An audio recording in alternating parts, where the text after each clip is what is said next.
1999, Sega launches the Dreamcast, and every single console comes with something revolutionary. A built-in modem, 56K dial-up. The idea? You could play games online, with other people, from your couch. In 1999, most people barely used the internet, and Sega's betting their entire future on online gaming. The tech press is skeptical. Gamers are confused. Why would you need internet on a game console?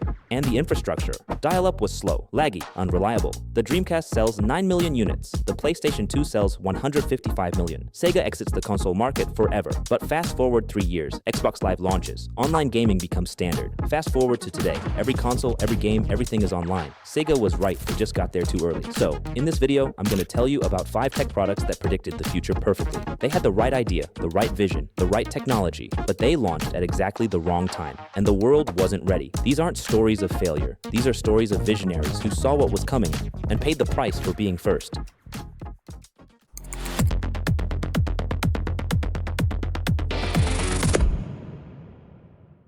Let's start with the Sega Dreamcast, 1999, and this one hurts, because the Dreamcast was genuinely ahead of its time in ways most people don't realize. The Dreamcast was Sega's last console. They'd gotten destroyed by Sony's PlayStation. The Sega Saturn had failed. This was Sega's final chance to stay in the hardware game, and they went all in on a radical idea: online gaming. Every Dreamcast came with a modem built in, 56K dial-up. You could connect to the internet, download content, play games online with other people. In 1999, this was insane. Most people barely used the internet at all, let alone for gaming. But Sega believed this was the future. They launched SegaNet, an online gaming service. You could play Phantasy Star online with people across the country. You could browse the web, you could check email, all from your TV. The problem? Infrastructure. In 1999, most people had dial-up internet, slow dial-up, and online gaming on dial-up was not great. Laggy, disconnects, loading screens forever.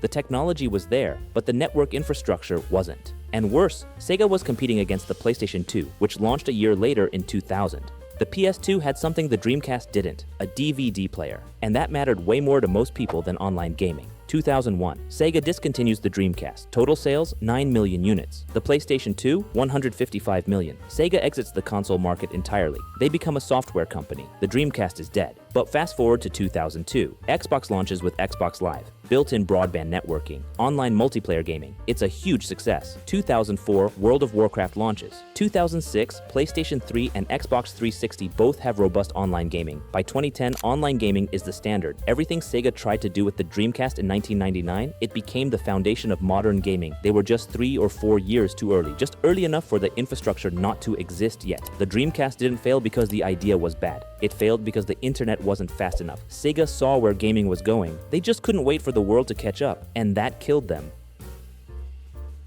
1993. This is Steve Jobs' worst nightmare, not because it failed, though it did fail spectacularly, but because it failed while he was gone from Apple. The Newton was the brainchild of John Sculley, the CEO who forced Steve Jobs out of Apple in 1985, and Sculley had a vision. He wanted a personal digital assistant, a handheld device that could replace your notebook, your calendar, your address book, everything in one pocket-sized device. And in 1993, Apple builds it, the Newton Message Pad. It has a touchscreen. You write on it with a stylus. It recognizes your handwriting and converts it to text. It can send emails, faxes, store contacts, manage your calendar. It syncs with your computer. On paper, this is revolutionary. This is the future. But in practice, it's a disaster. The handwriting recognition is terrible, like embarrassingly bad. You'd write hello and it would read Jello. You'd write a full sentence and get gibberish. The technology just wasn't there yet. And the price? $700 in 1993. Adjusted for inflation, that's over $1,500 today. For a device that barely works. The tech press destroys it. Gary Trudeau's Doonesbury comic strip mocks it relentlessly. Saturday Night Live does a sketch where the Newton misreads everything. It becomes a cultural punchline. 1998, Steve Jobs returns to Apple. One of his first moves, kill the Newton. He's furious that it failed, furious that it damaged Apple's reputation. The Newton is dead. But here's the thing, the Newton wasn't wrong. Every single idea in the Newton, touchscreen, handwriting, input, portable computing, syncing with your computer, managing your life in one device, all of it came back in the iPhone. The Newton failed because the technology wasn't ready. Processors were too slow. Batteries were too weak. Handwriting recognition algorithms were primitive. But the vision was perfect. Apple just needed to wait 14 years for the technology to catch up to the idea. The Newton was right. It was just early. And in tech, being early is the same as being wrong.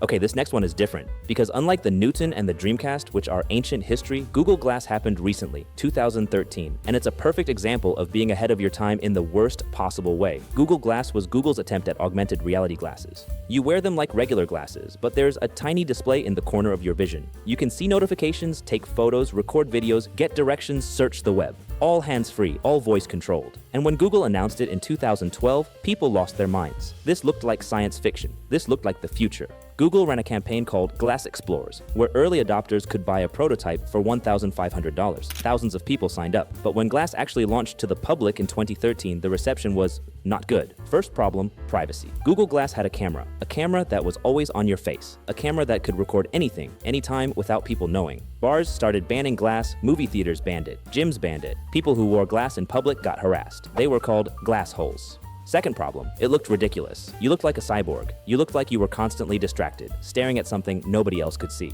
It was socially awkward. Third problem, it didn't actually do that much. The screen was tiny. The battery died in a couple hours. The voice commands were hit or miss. And for $1,500, it felt like a very expensive toy. 2015, Google discontinues Glass for consumers. It's a failure, a very public, very expensive failure. But here's the thing, Google wasn't wrong about augmented reality. They were just early. 2016, Pokemon Go launches. AR goes mainstream. Millions of people are walking around pointing their phones at the real world, catching virtual creatures. It's a phenomenon. 2020s, Apple's working on AR glasses. Meta's working on AR glasses. Every major tech company is investing in AR because everyone now agrees augmented reality is the future. Google Glass failed because in 2013, people weren't ready for cameras on their faces. The technology wasn't polished, the social norms didn't exist, but the core idea, overlaying digital information on the real world, that idea was correct. Google Glass was right. It was just 10 years too early. And in those 10 years, Google burned $2 billion learning what not to do. Sometimes being first is the most expensive way to be right.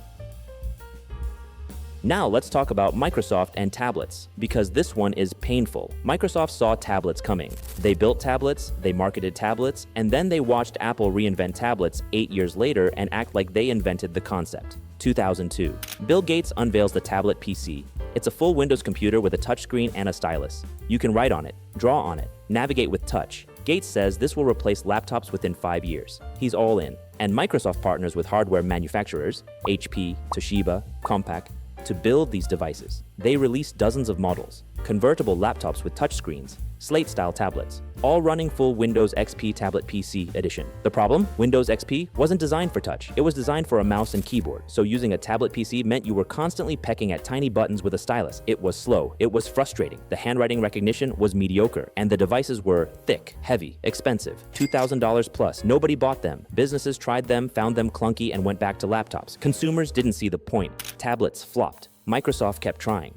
2006, they released Windows Vista with better tablet support. Still doesn't work. 2009, Windows 7. Better, but still not good enough. And then 2010, Apple releases the iPad, and it changes everything. The iPad doesn't run desktop software. It runs mobile apps designed for touch. The interface is simple. The device is thin, light, elegant. It costs $499, and it sells 15 million units in the first year. Microsoft watches in horror as Apple does exactly what they'd been trying to do for 8 years, and succeeds spectacularly. What went wrong? Microsoft's mistake was trying to shove desktop Windows onto a tablet. They were thinking about tablets as computers you can touch. Apple thought about tablets as big phones, and that mental shift made all the difference. But here's the insane part. Microsoft was right about tablets.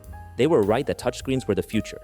They were right that pen input was useful. They were right that people would want portable computers. They just built it wrong. They built it with the tools and software they already had instead of reimagining everything from scratch. And by the time they realized their mistake, Apple had already won. The iPad owned the market. Today, ironically, Microsoft's Surface line is successful, but only because they finally built a tablet the way Apple showed them how. They had the idea first, but Apple executed it better. Being first means nothing if you can't stick the landing. And this one might be the most ahead of its time product on this entire list, Web TV, 1996. The idea? Bring the internet to your television. Mid-90s, the internet is exploding, but it's confined to computers, expensive computers, complicated computers. Most people don't have one. Web TV founders see an opportunity. What if you could browse the web on your TV? No computer needed, just a set-top box, a remote control, and your existing television. 1996, Web TV launches. It's a box that connects to your TV and your phone line. You use a wireless infrared keyboard or the remote to navigate. You can browse websites, check email, chat in forums, all on your TV. Microsoft is so impressed they buy Web TV in 1997 for $425 million. They rebrand it as MSN TV. They market it aggressively. This is the future. The internet on TV. It flops. Hard. Why? Because in 1996, the internet is slow. Most people have dial-up, 28.8 kilobits per second modems. Loading a single web page took 30 seconds. Loading an image-heavy page took minutes. And on a TV screen designed for video, not text, everything looked blurry and hard to read. And there wasn't much to do on the internet in 1996. No YouTube, no Netflix, no social media, just static websites and email. Not exactly compelling on a 27-inch TV in your living room. So people don't buy it. By the early 2000s, Web TV is a punchline. Microsoft quietly kills it in 2013. But think about what Web TV was trying to do. Internet on your TV, streaming content, web browsing from your couch, 2007. Netflix launches streaming, 2008. Hulu launches, 2010. Smart TVs start appearing, 2015. Almost every TV sold has built-in internet connectivity. Roku, Fire TV, Apple TV, they're all billion-dollar businesses. Web TV's exact concept, internet on your TV, is now the standard. It's how everyone watches content. But in 1996, the infrastructure didn't exist. Broadband wasn't widespread until the early 2000s. Streaming video wasn't viable until the mid-2000s. Web TV was 15 years ahead of the technology it needed to succeed. And that's the tragedy of being a visionary. You can see where the world is going, but if you get there before the roads are built, you're just lost in the wilderness.